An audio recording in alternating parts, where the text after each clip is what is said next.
ఆదికాండం 11వ అధ్యాయము 31వ వచనం ప్రకారం కనుక మనం చూసినట్లయితే, అబ్రహాముని దేవుడు పిలవకముందు అబ్రహాము ఉన్న ఊరి పేరు కల్దీయుల ఊరు అనే పట్టణము అని రాయబడి ఉంది.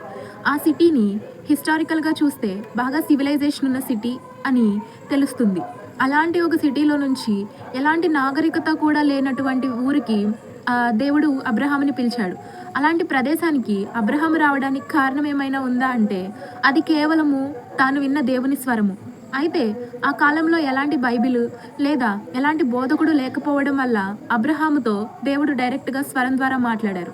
ఇప్పటికీ ఆయన స్వరము మన చేతిలో ఉండే బైబిల్ ద్వారా, అలాగే దైవజనుల ద్వారా వినిపిస్తూనే ఉంది. దేవుని స్వరాన్ని విని ఆ స్వరం చెప్పినట్లు చేయడం వల్ల అన్యుడైన అబ్రహాము విశ్వాసులకు తండ్రిగా మారాడు. అదే దేవుని స్వరం విని నిర్లక్ష్యం చేయడం వల్ల క్రైస్తవులమైన మనము అవిశ్వాసులుగా మారుతున్నాము. అబ్రహాము కాలంలో సజీవుడుగా ఉన్న దేవుడు ఈ కాలంలో కూడా సజీవుడుగానే ఉన్నాడు. కానీ అబ్రహాము మాట విన్నట్లు ఈ కాలంలో ఎవరైతే ఆయన మాట వింటారో అలాంటి వారి కోసం ఆయన కన్ను ఇంకా వెతుకుతూనే ఉంది. ఆ మనిషివి నువ్వే అయితే ఆయన యందు నువ్వు సంతోషిస్తావు, నీ యందు దేవుడు కూడా సంతోషిస్తాడు.